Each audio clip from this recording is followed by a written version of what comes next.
Welcome to the Baking Book Club, a space where we break down and discuss whatever I'm reading at the moment while baking a delicious treat. Today's little treat I'll be baking alongside this commentary are blueberry orange muffins.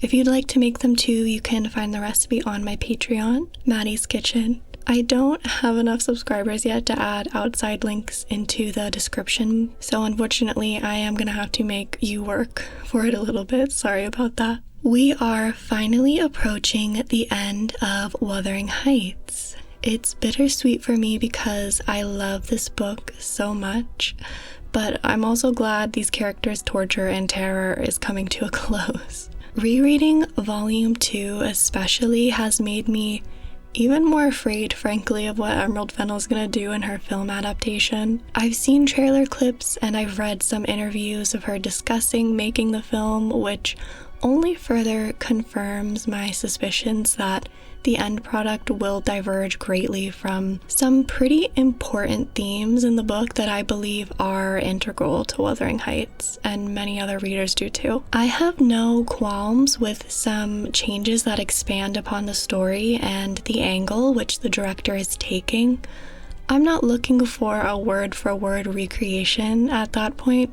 Just read the book. But Wuthering Heights is not Wuthering Heights without its commentary on race through Heathcliff's character, or cutting out huge chunks of the second volume, which many of previous film adaptations do because it's much darker and heavier, touching on violence, domestic abuse, and generational trauma. The reason Wuthering Heights was so striking and sensationalized when it was first published was largely because of those things I just mentioned. It evoked such a response because of its twistedness and absence of morality. It upsets me not just because I enjoy the novel, but because I think the cast is filled with some pretty great actors, and a lot of the clips we've seen look beautiful. If this was more of a Stephenie Meyers kind of situation where she talked about how she based Twilight's Edward Bella Jacob love triangle off parts of Wuthering Heights, this would be a much different situation in my opinion. But when you name your film and cast after the book and all of its characters,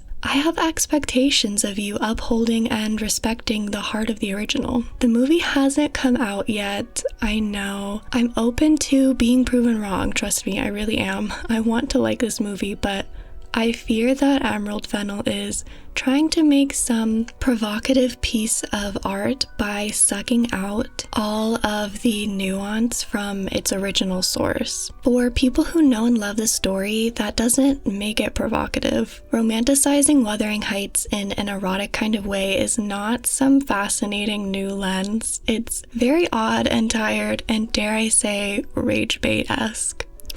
Okay, I'll get off my soapbox for now. Before we get into chapters 10 through 20, I just want to remind you where we left off. So Catherine's father, Edgar, has caught a pretty bad cold. Her father's imminent demise is now in the back of her mind as she's going on her usual outings with Nellie. Heathcliff hunts her down on one of these outings and guilts her into coming back to visit Linton. He convinces Kathy that ignoring him is slowly killing him, even though we know Linton's perpetually sick regardless of Catherine's involvement in his life. During this visit, Linton tries to convince Catherine that she should become his wife, which she isn't super into at this point. They get into an argument which ends in Catherine having to soothe and coddle Linton because he's kind of a big baby. And despite all of this and Edgar and Nellie's refusal to allow her to see him anymore, she still finds a way to sneak out and hang out with him because she feels bad that he's stuck with Heathcliff at the Heights. Now, let's get back into it. Once she gets better, Nellie catches Catherine in the act of sneaking out, like she does every single time, and yet Catherine still tries.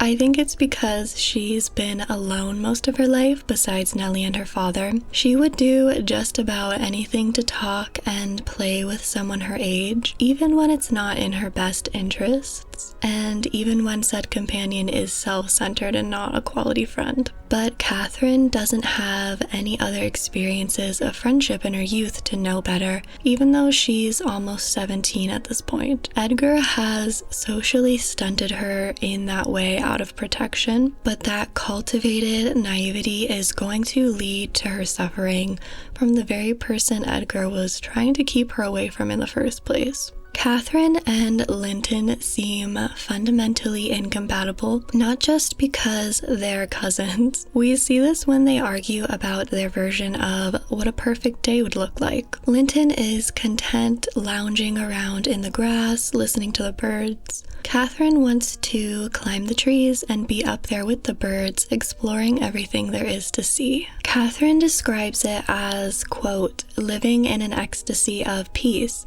versus, quote, dancing in glorious jubilee. Both phrases invoke feelings of contentedness and of pleasure, just in the opposite way. Action versus inaction. Linton doesn't like to be aroused and stirred. Sometimes even talking wears him out. He's too fragile to experience the kind of full life that Catherine desires. And Catherine isn't yet aware that the task of doting on Linton, as she sort of enjoys doing now, will only grow over time, especially in the case of marriage, into a burden where it will overtake her life and overshadow her personal ambitions, pastimes, and pleasures. It's clear to me, at least, that Linton's lived a life where he's never heard the word compromise, much less put it into practice, and he doesn't feel guilty about that. He lives with an expectation that people will just always accommodate to him, and so far that has been true. Even Heathcliff, while he's clear that he doesn't love Linton, makes sure that he's taken care of because he knows what's at stake for him. On one particular visit, Catherine and Linton are having a conversation where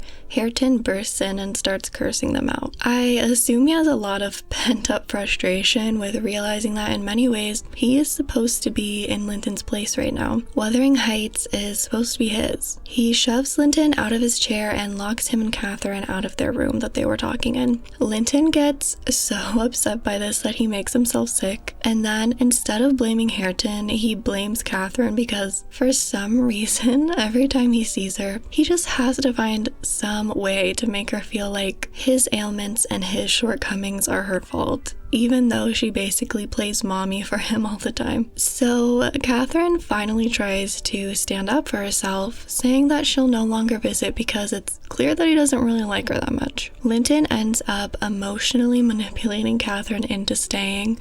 He goes on such a sob story about how his father doesn't like him, which, okay, that's fair, that's true. But he uses that truth to make Catherine feel so guilty for setting boundaries. He says she can leave if she wants to since he's so annoying, but her staying makes him want to be a better man. And he's so sorry. He'll never forgive himself for how he hurt her feelings, even though he performs an iteration of this every single time, and he'll probably do it next time too. Catherine, please, if you're out there, listen to me. How many versions of this scenario have to happen for you to move on? Stand up, girl, please. I promise you, there are other guys out there with less trauma who aren't your cousin. Nellie at this point finally gains somewhat of a backbone and tells Edgar all about his daughter's excursions. We'll see if they'll actually end this time or not. In the next chapter, Nellie tells Lockwood that all of the events in this past chapter happened about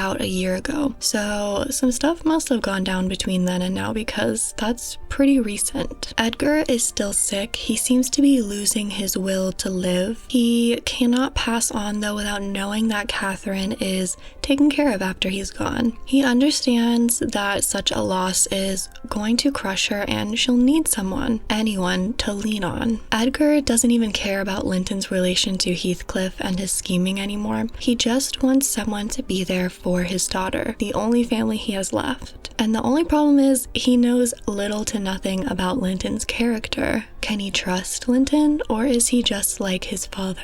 Again, are there no other people in this area that Catherine could get to know?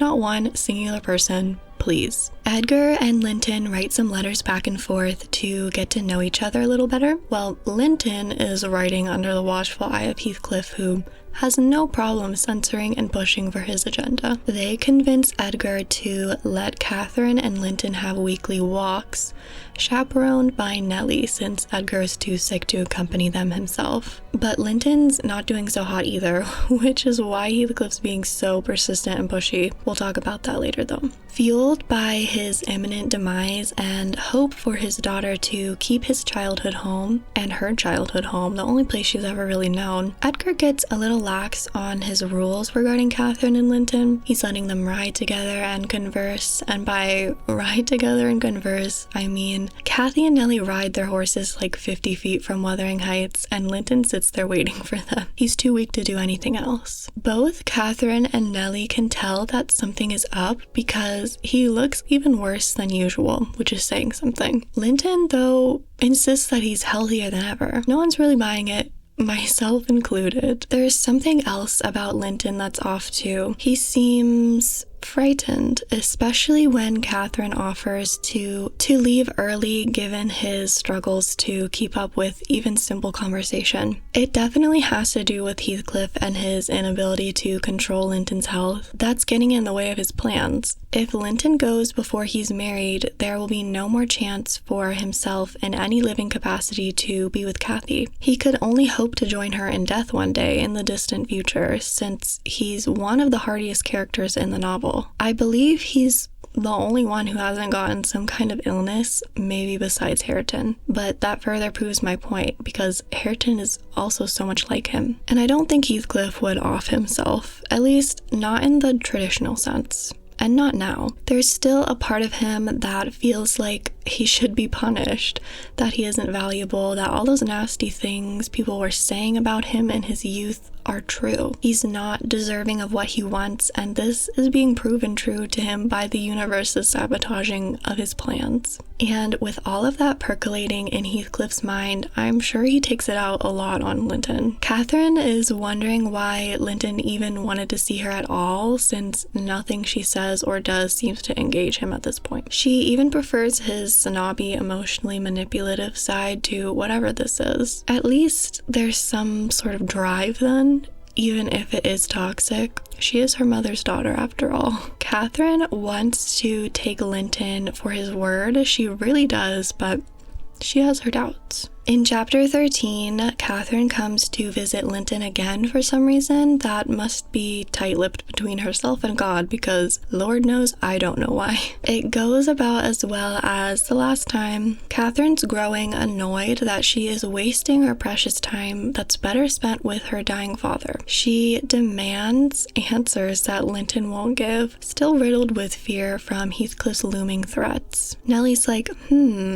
I wonder what this could be all about, as if she doesn't know so much about Heathcliff and his revenge plotting. She really can't put two and two together. And speaking of him, here comes Heathcliff again, still lurking on the sidelines. Linton is horrified at this point. He can't even stand up on his own because he's trembling so badly. Heathcliff tries to walk him inside, but Linton clings so tightly to Catherine that now everybody's gotta go inside, even though they're not supposed to. Basically, Catherine feels so bad for Linton that she's gonna get herself entangled into some mess too. Heathcliff ends up locking them inside the Heights and forces all four of them to have tea together. Since the children weren't playing along with his outside visits, he had to get a little more forceful, maybe a lot more forceful. But now trapped, Catherine and Nellie are forced to comply with his whims. They're inside now, and Linton seems more than okay. He's back to his usual snobby self. That's a little suspicious if you ask me. He reveals that Heathcliff plans to lock Catherine away until she marries him, and then allegedly, big allegedly, she's free to go. Catherine says to Heathcliff she would do anything, even marry Linton right this instant, if it meant she could see her father again, because she loves him more than anyone else in this world. Her constant declarations of how much she cares for Edgar only make Heathcliff angrier. Perhaps he is reminded of Cathy and how she chose Edgar over himself. Now he finally has an opportunity to keep part of Cathy away from Edgar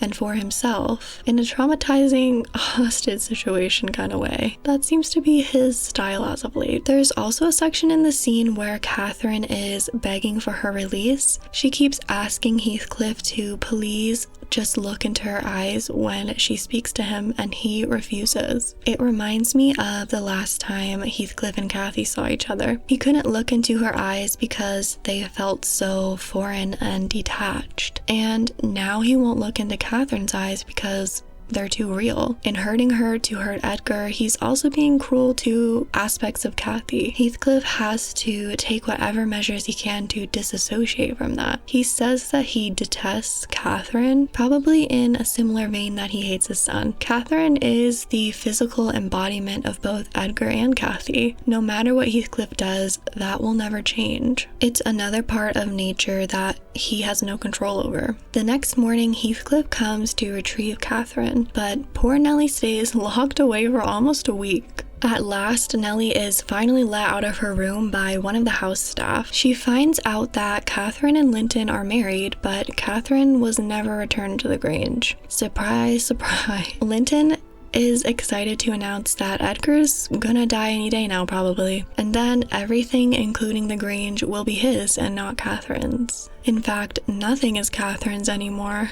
Linton owns her and he seems quite happy about it. Nellie gets back to the Grange and relays a less violent version of the last chapter's events to Edgar. The next day, they plan to retrieve Catherine and change Edgar's will to further protect her and prevent Heathcliff from ever touching their estate. Catherine was able to escape and see her father one last time at least. Unfortunately, he passed away before the lawyer could arrive to change his will. We're now heading into Chapter 15, which I will give a little warning for. It's short, but it's probably the most gruesome out of the book. If you don't like any sort of corpse talk, then maybe skip ahead a little bit. After Edgar's funeral, Heathcliff comes to recollect Cathy and bring her back to the Heights, separating her from Nellie too. He also takes Cathy's portrait off the wall to keep for himself. While doing so, he reveals some pretty disturbing information that he just offers up of his own volition. Nobody asked.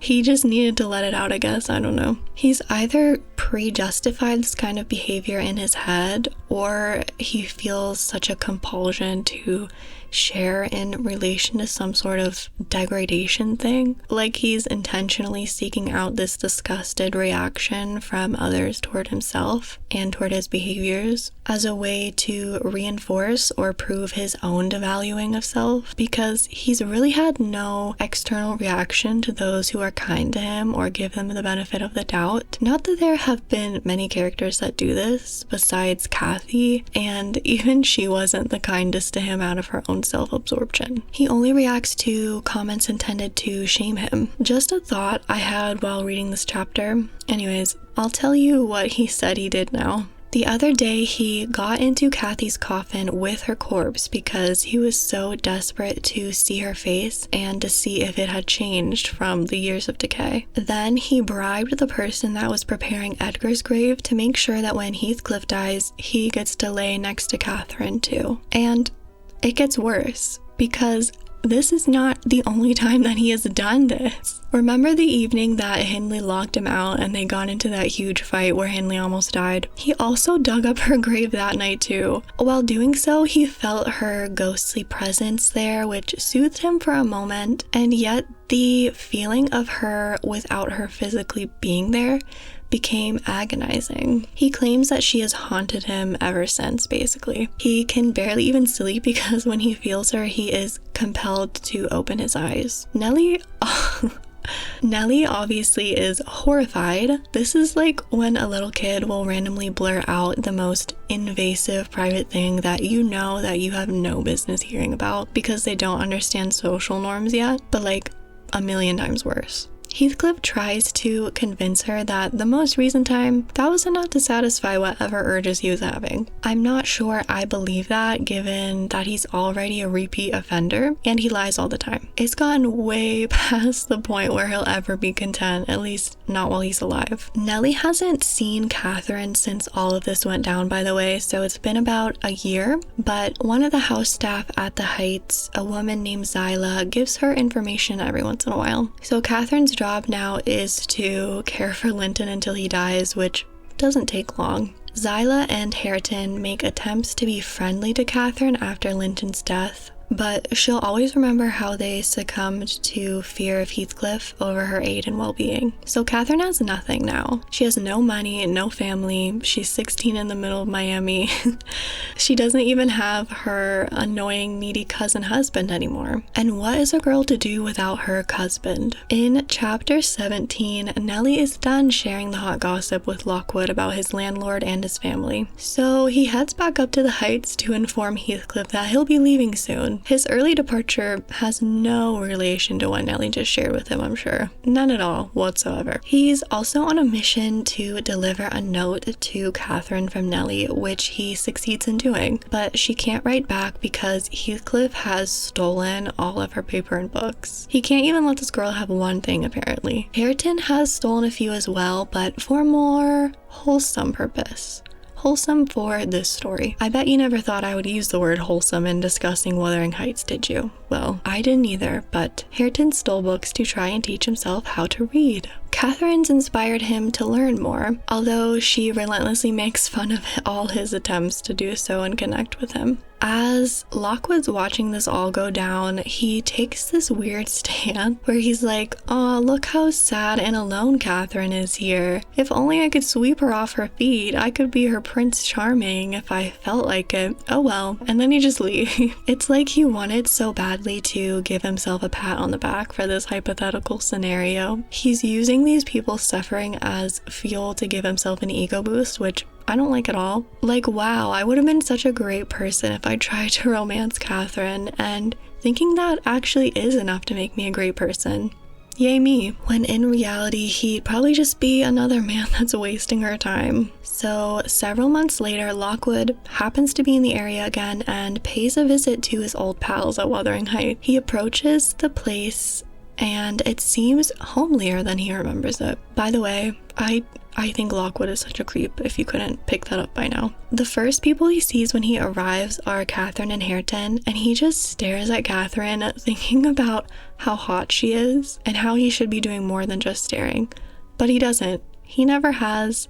Not with his last girl and not with Catherine. He just talks up all this game in his head when in reality he's some guy lurking in the corner. Nellie comes to greet Lockwood. She now lives here, and she tells him that Heathcliff is dead. But how? Let's find out. Over the past several months, Heathcliff became more introverted and isolated than he already was. During this time, Catherine started to feel bad for her treatment of Hareton. She tried to coax him into reading again with books Nellie brought over from the Grange. It took some convincing, but eventually they became friends, and Catherine helped to educate him some more. Ignoring the cousinness of it all, they do seem genuinely fond of each other, and I'm happy that Hareton is getting a little bit of a redemption arc. He's finally learning and being treated like a person again, and he deserves to be respected and to seek out his full potential. It's the second to last chapter. It's almost over. Catherine and Heathcliff fight over breakfast one morning, mostly about Hareton's growing alliance with her. Heathcliff goes to strike her, but he stops when he looks into her face. He even has to cover his own eyes to regain a semblance of composure. Like I mentioned before, as much as he wants to hate and to hurt her for who she is and what she represents, that's also why he can't hate and hurt her. Heathcliff can't bring himself to because she has Kathy within her. She has Kathy in her eyes. He can be as nasty as he wants until she makes eye contact with him. Then he gets so flustered and frozen, almost like a trauma response. Hareton doesn't appreciate Catherine speaking poorly about Heathcliff, even though he does recognize to some extent his own oppressiveness. He sees Heathcliff as a father figure. Regardless of Heathcliff's flaws and mistreatment, he was more consistent and present in Hareton's childhood than Hindley was. I think a huge theme of the second half of Wuthering Heights is related to the accumulation and processing of generational family trauma. Catherine, Hareton, and Linton are thrust into this heavy and repressive environment with little to no context. They're forced to carve their own lives out of it to the best of their ability. They each have to face head-on the consequences of conflicts and heartbreaks that aren't their own. They had no choice in the baggage they picked up when they entered this world. They're trapped in their own lineage, and they all process and cope with it in different ways. None of them are perfect at it, but how can we expect them to be? Because of this, the second half of the novel adds so much more depth to Kathy, Heathcliff, Edgar, and Isabella's relationships, in my opinion. You are better able to understand these relationships through their children, parsing through their shortcomings and their drama. Especially when it comes to Kathy and her daughter, there's certainly more of a depth to the way that Catherine cares for Hareton that was never present between Kathy and Heathcliff. There's a part in this chapter where Hareton and Catherine are sitting by the fire. She's reading to him, and you begin to see the seedlings of him transforming into a confident and intelligent young man.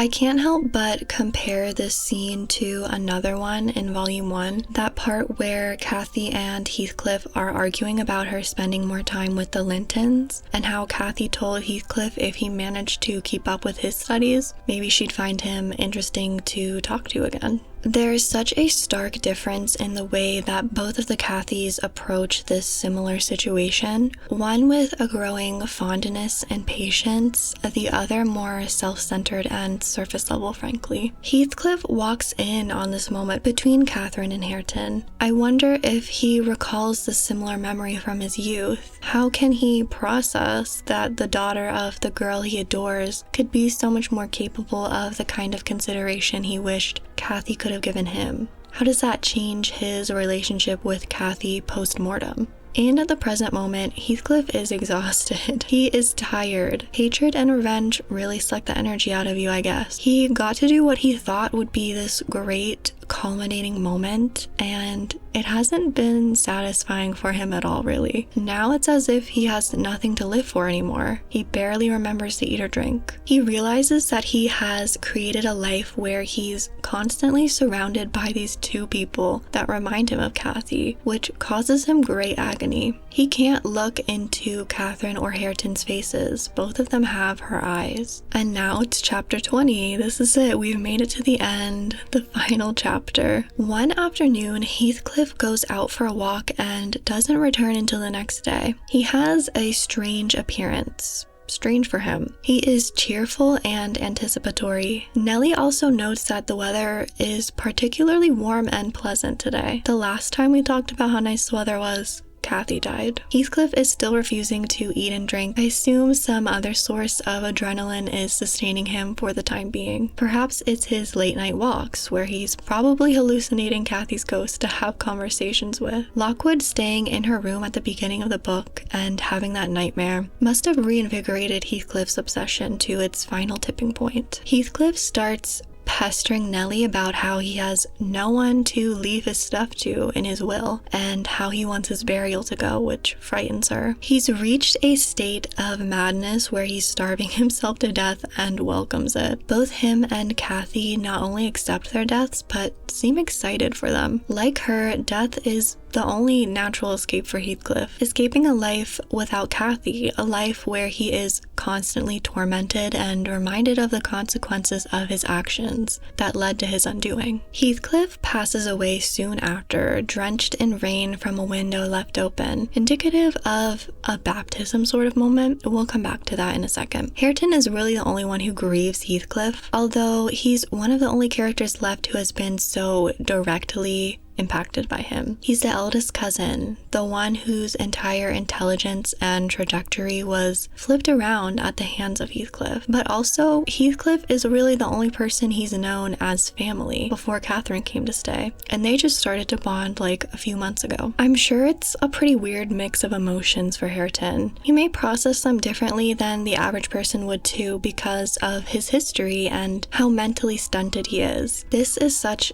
a complex scenario even for the average person. I don't blame him for grieving. That man was basically his father, even if he was a bitter and terrible one. Now, Heathcliff and Kathy haunt that surrounding area together. Catherine and Hareton are also going to get married and move back into the Grange, leaving Wuthering Heights largely inhabited. Because if your first cousin husband doesn't work out, you can always try again.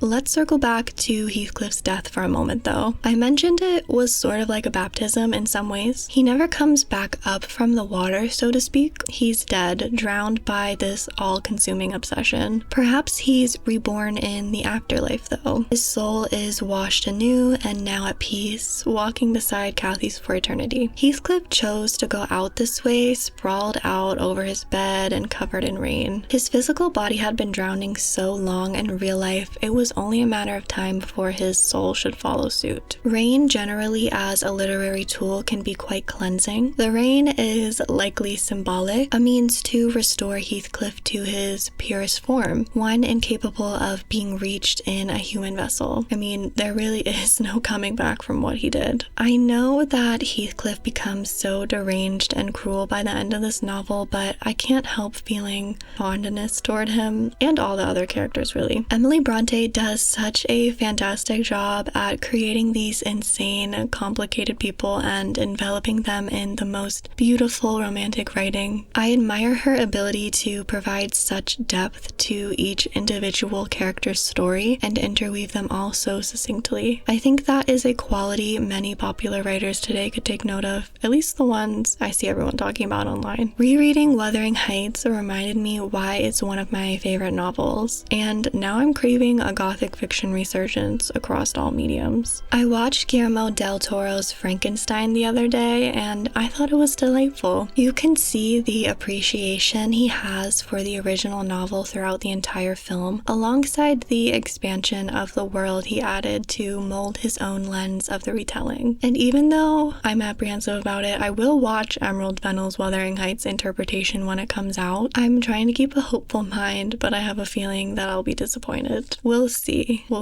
Maybe they really are going for like a rage bait kind of marketing ploy, and then the movie's really compelling. I don't know, I'll keep you posted. But that is all I have to say about Wuthering Heights and this video. Thank you so much for watching. I hope you enjoyed my commentary, and I hope you enjoyed the delicious little muffins that I made. If you liked this video, you can like it or subscribe to me. That would be very helpful. And let me know in the comments how you're feeling about Emerald Fennel's new Wuthering Heights movie, if you have a feeling about it any sort of type of way. I will talk to you all soon. I'm going to be posting probably a writing vlog and another short little story discussion, just like a lighthearted one, in between Wuthering Heights and my next novel. I do have the next novel picked out, by the way. It is Bunny by Mona Awad. I'm not quite sure how to pronounce it, but I picked this one out because it seemed like it was also sort of in the gothic fiction genre,